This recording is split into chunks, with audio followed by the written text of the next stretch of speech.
First of all, I'll tell you what I loved about the book. I loved the writing, the way the author put words together, creating a beautiful scene. She is very talented and has a wonderful, lilting, poetic, picturesque way about her prose. I enjoyed it.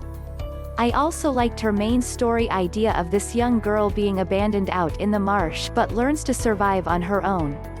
I believe someone like her could be a scientist of sorts.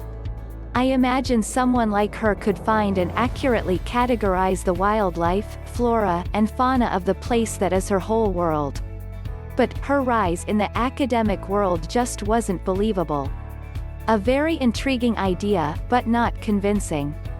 Maybe I'm just a little too much of a realist to completely lose myself in that aspect of the story.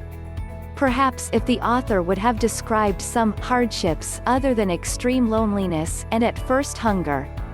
Everything on the marsh was just so romantic and beautiful. What about the reality of living on the marsh? The bugs in the food, the idea of using the woods for nature calls, especially during that time of the month, or when you've got food poisoning from no refrigeration, or catch a cold, or suffer from numerous insect bites making your skin look terrible from excessive scratching, or what happens if you cut yourself, break a bone, or need antibiotics? What person escapes childhood, even with lots of adults around, without any sickness or injury requiring adult intervention? Everything was just too beautiful, almost Disney-fied. Nothing, but humans, can hurt you in the marsh, yeah right. And the fact that she was just so beautiful and irresistible was also just a bit unbelievable. We're talking about someone who isn't going to have the best hygiene, wouldn't have shaved her legs or armpits, no visits to the dentist, no floss, etc. etc. Her hair was long, beautiful, flowing, all the time without any products or seeing a professional. Marsh's life would be tough on hair, I would imagine. Yeah, alright, you could say all these miraculous beauty secrets could happen with some kind of natural remedies, but I have big doubts. I'm just saying she is like a beautiful fairy with flowers intertwined in her luscious hair, her clear, unbitten, unblemished, flawless skin, and a perfect figure, bothered me. Yes, she could be naturally beautiful, but what about everyday hardships? Maybe throw in a few realistic aspects of living in the wild. Just watching Survivor would show you how people really look after time in the wild.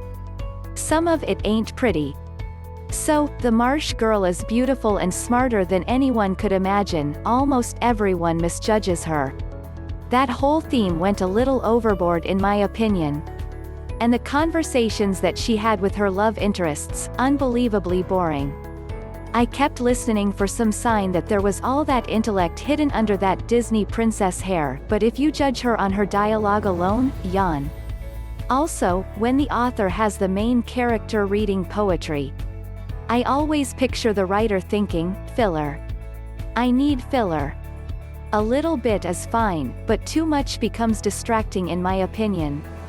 Overall, despite my somewhat critical review, I enjoyed this book enough to give it 4 stars.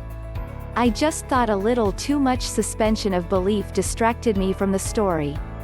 Others may not find the gorgeous nymph in a boat in a magical marsh where she's friends with all creatures fairytale as unbelievable or irritating as I did. But, still, it was an entertaining read, and that is usually what I judge books on. All in all, the author has a beautiful way with words, and I would recommend this book. Get the book in the description below.